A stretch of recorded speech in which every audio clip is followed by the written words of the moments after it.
We're running out of time. The global warming rate has doubled over the past 40 years, and the 9 years from 2013 to 2021 rank among the 10 warmest years on record. At a terrifying speed, we're approaching a global climate tipping point that sets irreversible changes in motion that affect our entire global ecosystem. While we need structural changes and global collaboration to fight the climate crisis, there are also things we can contribute on the individual level to preserve our planet. In many cases, it's these automatic behaviors we perform on a daily basis that have a huge impact. So here are 3 mindless behaviors to let go of to live more environmentally friendly.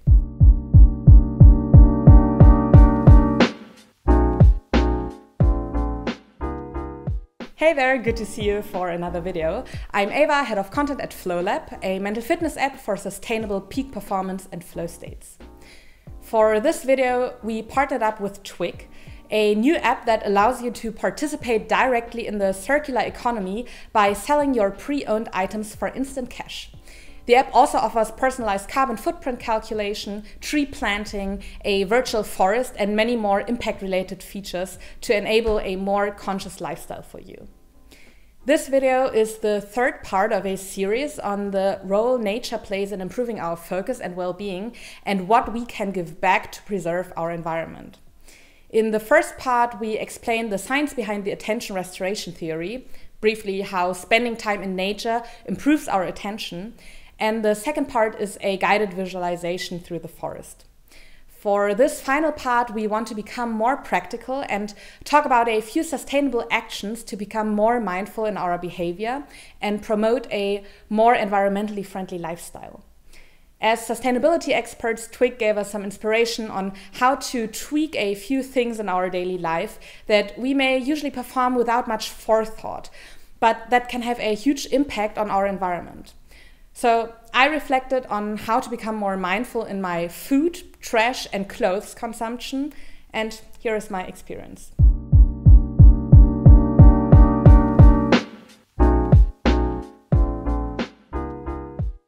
1.3 billion tons, or more than 30% of the total production. That's the amount of food that is lost or wasted every year. What we eat and how much we eat, or how much we waste, is one crucial piece of the puzzle. It's a huge privilege to be able to buy anything, anywhere, anytime. A privilege we sometimes perhaps don't fully appreciate anymore. We buy more than we can eat. Maybe we intend to cook dinner, but after a long workday, ordering some comfort food is the easier choice. Perhaps we go grocery shopping for a special recipe, but instead of planning meals for the upcoming days with the leftover ingredients, we let them go bad. Or we forgot which products we still have at home and therefore buy them twice. I'm guilty of impulse buying too sometimes. But that's exactly why I use this opportunity now to be more mindful when it comes to food consumption. Food waste in private homes is usually not a bad intention, but more a question of how aware, how mindful we consume food. By planning meals in advance and writing a grocery list, we can avoid buying things twice when we forgot we still have them at home, and reduce impulse buying too. I'm a bit embarrassed to admit that, but when talking to a friend of mine, we found out that I'm spending as much money for food as they do for their family of 3. With a concrete list on my phone, I found it much easier to resist the temptation to buy things that I crave, yet don't need, and realized how automated going to certain shelves in the supermarket has become, no matter if I need anything there or not. So first, as simple as it is, meal planning and a grocery list helped me to break these mindless behaviors, like magically finding myself in the sweets section. And if you think about it, resisting to, in my case, habitually buy candy and keep your food spendings focused on the essentials is good for yourself and your wallet too. Also, I learn how much I actually eat. Even though I already do my best not to waste any food, I realized that I often still overestimate how much I need and therefore sometimes have to eat more than I can enjoy or give leftovers to friends. And finally, if I already took the time to think about what to cook for dinner, I don't end up in this decision paralysis every night anymore. So if you think you have too much on your plate to take the time for meal planning, perhaps you can look at it from another perspective and will make the experience too that it can actually save you time in the end. Give it a try. It's an easy thing to change with a great impact. In this globalized world, the supermarkets in our developed countries have pretty much every type of fruit or vegetable in stock anytime, no matter how exotic.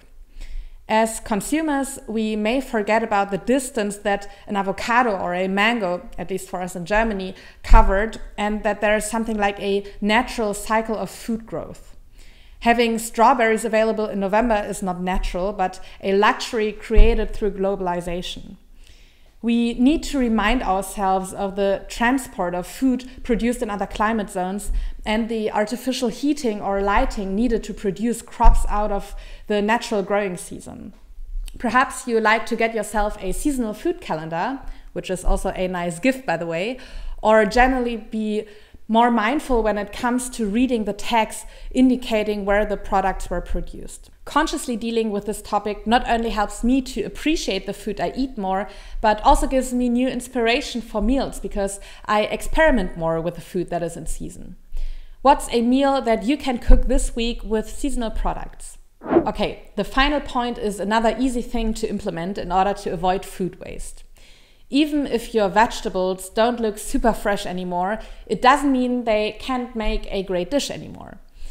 Rather, use this as an opportunity to become creative and think about alternative ways to prepare them. Perhaps you can still use the beetroot for a sauce, for a dish with baked vegetables or a dip, or the zucchini for a cake. In some places, there are even startups fighting food waste by collaborating with supermarkets so you can get products that would have been thrown away or that don't meet the grade standards, for example, for a much cheaper price. I get such a box weekly now and love becoming creative on how to prepare the food. And it also holds me accountable to cook healthier because now I feel a bit more pressure to actually use up the food before it goes bad, which means I cook more wholesome meals and order less takeaway. Maybe we can inspire each other. I'd love to collect a few ideas on how to prepare vegetables that don't look too great anymore. What are your favorite dips or recipes with food you don't want to throw away?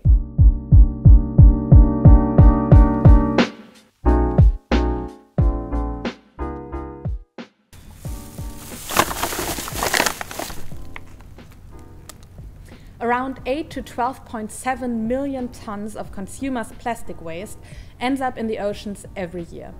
And it isn't biodegradable. It just breaks down into smaller pieces. Animals easily confuse that with food, and if you're eating seafood, this plastic ends up in your stomach again. Of course, this is an issue that needs to be discussed on a global scale. But we can still contribute to reducing plastic waste by becoming more mindful about how much trash we produce. A reusable water bottle, as well as your own reusable coffee cup or container when on the go, can be an easy way to reduce waste. There are even companies collaborating with various cafes to offer reusable cups and containers with a pledge system, so you can also bring them back anytime.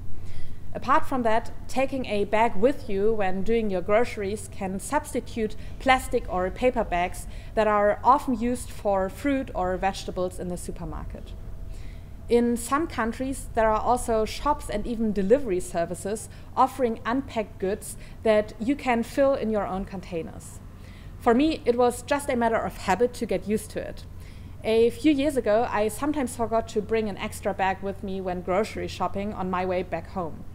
Now I simply have one in almost every backpack anyway. I've become more mindful about the packaging of products too, so whenever possible I choose the unpacked goods over the ones wrapped in plastic. In which areas could you swap to refillable or reusable products and reduce your overall plastic consumption? Something I wasn't aware of in the past is that there are many cool companies that let you recycle your food at home. These often use warm composting, and no worries, it can even be odorless and fit for inside usage in case you don't have a garden. You may also want to check out all the DIY tutorials before throwing things away. Often you would be surprised with how little steps you can turn an old or broken product into a usable appliance again. Check out Instagram and TikTok profiles that specialize in this.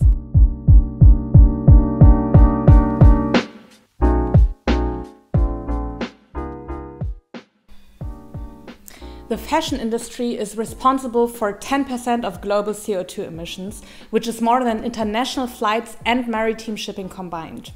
Some estimate that 62% of all fibers are plastic, and a shocking 500,000 tons of microplastic are assumed to end up in the ocean every year from washing plastic-based textiles alone. Sadly enough, many pieces are worn no more than an estimated 7 to 10 times, even though they would last 100 to 200 wears.